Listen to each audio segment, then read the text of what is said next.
Alexandria Ocasio-Cortez, anggota Kongres Amerika Serikat, bikin publik dan pemerintah oposisi tertegun menyaksikan video yang menunjukkan anggota Kongres termuda di Amerika Serikat ini mengajak sejumlah anggota Dewan Pengawas Keuangan kampanye politik untuk sejenak bermain peran. Ceritanya, Cortez adalah penjahat yang ingin ikut serta dalam pemilihan umum demi jadi pejabat publik. Sementara itu para ahli kampanye bertindak sebagai pendukung sekaligus penunjuk jalan yang benar bagi langkah Cortez sesuai dengan undang-undang yang berlaku.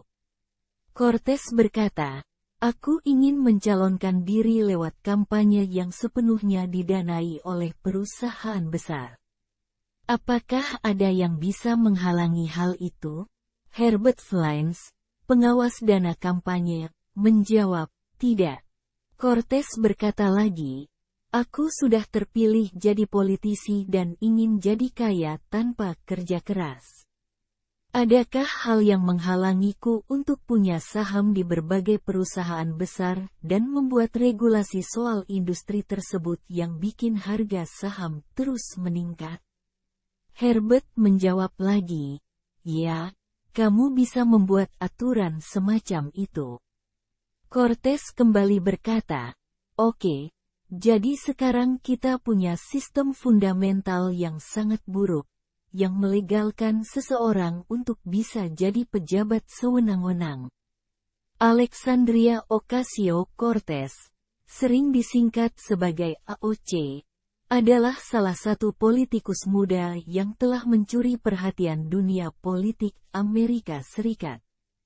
Dengan semangatnya yang menyala dan pandangan politik yang progresif, ia telah menjadi ikon bagi kaum muda dan para pendukung gerakan liberal di negara tersebut. Alexandria Ocasio-Cortez merupakan salah satu sosok perempuan muda dari Amerika Serikat yang terpilih menjadi anggota Senat Amerika Serikat pada 2018. Dengan kemenangan sebanyak 78% suara.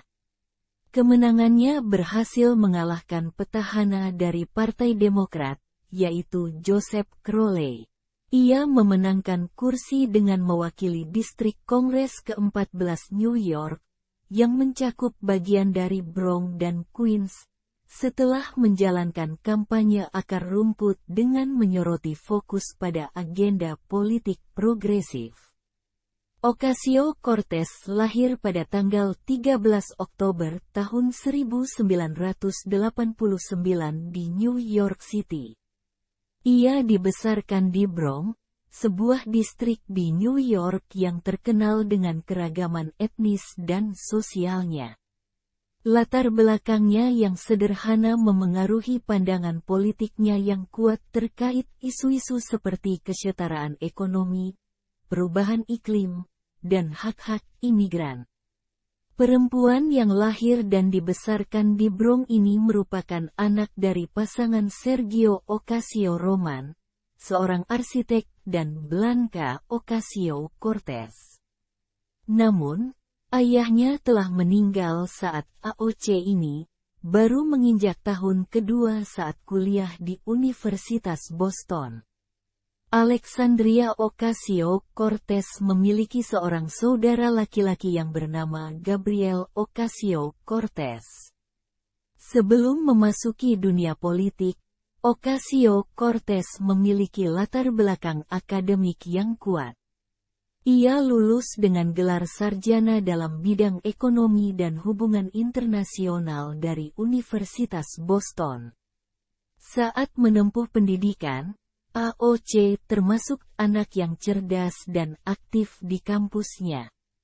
Ia lulus dengan predikat cum laude pada tahun 2011 dengan gelar sarjana di bidang ekonomi dan hubungan internasional. Saat kuliah ia pernah magang di kantor mendiang Senator Ted Kennedy, yakni seorang senator Amerika yang juga dikenal sebagai adik bungsu dari mantan Presiden Amerika Serikat John F. Kennedy. Tak sampai di situ, Bukti bahwa Alexandria Ocasio-Cortez merupakan sosok anak perempuan yang cerdas dapat dilihat ketika ia masih SMA pernah memenangkan juara kedua dalam kategori mikrobiologi di Intel International Science and Engineering Fair pada tahun 2007 dalam sebuah proyek mikrobiologi. Setelah lulus, ia bekerja sebagai asisten legislatif untuk Senator Ted Kennedy, pengalaman yang memberinya wawasan mendalam tentang sistem politik Amerika. Pada 2018, Alexandria Ocasio-Cortez membuat gebrakan politik yang menggemparkan ketika ia mengalahkan Joe Crowley, seorang anggota Kongres yang telah menjabat selama 20 tahun, dalam pemilihan pendahuluan Partai Demokrat untuk kursi Kongres di Distrik ke-14 New York.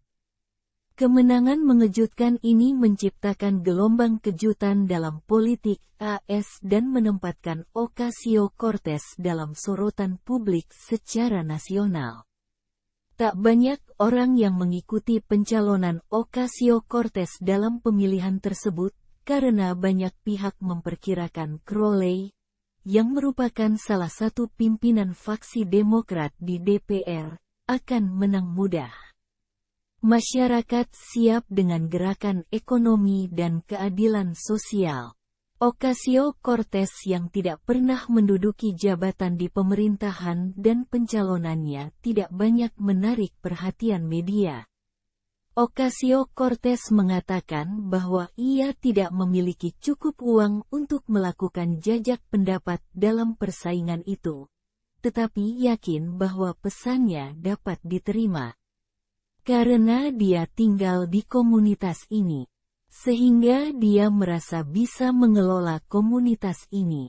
Ocasio-Cortez dikenal karena dukungannya terhadap kebijakan-kebijakan progresif. Salah satu agenda utamanya adalah Green New Deal, sebuah proposal yang bertujuan untuk mengatasi perubahan iklim dengan menyelaraskan kebijakan ekonomi dengan tujuan perlindungan lingkungan.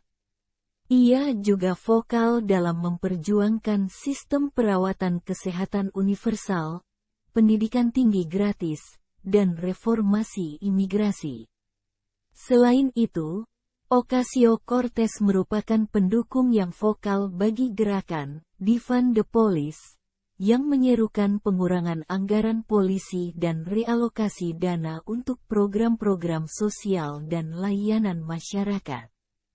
Dalam kampanyenya, AOC lebih mengutamakan masyarakat dan memiliki slogan People versus Money. AOC melakukan hal baru dari tradisi politik Amerika Serikat, yaitu hanya menerima sumbangan dana dari masyarakat, bukan dana dari korporasi. Sebagai salah satu politikus muda paling dikenal di Amerika Serikat, Ocasio-Cortez memiliki pengaruh yang besar, terutama di kalangan kaum muda dan pendukung politik progresif. Namun, seperti halnya tokoh publik lainnya, ia juga mendapat kritik tajam dari lawan politiknya. Beberapa menuduhnya sebagai sosok yang radikal dan mengkritik kebijakan-kebijakan yang ia usulkan sebagai tidak realistis atau terlalu mahal. Dalam sistem demokrasi, rakyat merupakan pemegang kekuasaan tertinggi. Suara rakyat memiliki pengaruh yang besar terhadap jalannya pemerintahan. Rakyat seharusnya berperan untuk meminta pertanggungjawaban dari pemerintah, termasuk tokoh politik, atas pelaksanaan tugas dan tindakan yang mereka lakukan. Rakyat juga harus aktif mengkritisi tindakan dan kinerja pemerintah secara objektif. Alexandria Ocasio-Cortez juga pernah mengkritik siaran Fox News sebagai rasialisme, setelah Fox News menyiarkan segmen yang menggambarkan distrik Ocasio-Cortez penuh dengan sampah. Ocasio-Cortez mengatakan siaran yang menggambarkan imigran sebagai kotor adalah kemalasan, kejemuan, rasialis. Alexandria Ocasio-Cortez juga pernah melayangkan kritik tajam pada kebijakan Israel memenjarakan anak-anak Palestina. Dia menyoroti bagaimana Israel menempatkan mereka di tempat seperti kandang. Ocasio-Cortez membandingkan kondisi anak-anak Palestina dengan anak-anak migran di perbatasan AS-Meksiko. Mereka sama-sama berada di dalam kurungan. Meskipun baru berusia 30-an, Alexandria Ocasio-Cortez telah berhasil membuat jejak yang kuat dalam politik Amerika Serikat. Dengan semangatnya yang tak kenal lelah dan komitmen pada nilai-nilai progresif, ia dipandang oleh banyak orang sebagai suara baru yang segar dan berani dalam politik Amerika Serikat. Masa depannya menjanjikan untuk terus menjadi pilar dalam perdebatan politik Amerika yang terus berubah. Tak ada yang keliru anak-anak muda masuk politik. Soekarno dan Hatta masih berusia di bawah 45 tahun ketika memproklamirkan kemerdekaan negeri ini dari penjajah. Justru, generasi muda dibutuhkan menjadi penggerak untuk memajukan bangsa dan negara ini. Mereka diharapkan memiliki visi dan misi perubahan besar yang lebih baik untuk masa depan. Dunia politik masa kini perlu pemuda yang dapat memberikan pembaruan, perubahan signifikan. Dinamika politik sangat cepat. Maka setiap orang akan menuju pada hal-hal yang tidak diketahui. Persyaratan pertama dalam politik bukanlah kecerdasan atau stamina, melainkan kesabaran. Politik adalah permainan jangka panjang, ibarat kura-kura yang bisa mengalahkan kelinci. Politik memang butuh kerja-kerja ekstra dan panjang, tidak setahun 2 tahun, atau 5 tahun sekali. Seleksi yang panjang dan melelahkan. Ini adalah tantangan ketika terjun ke dunia politik.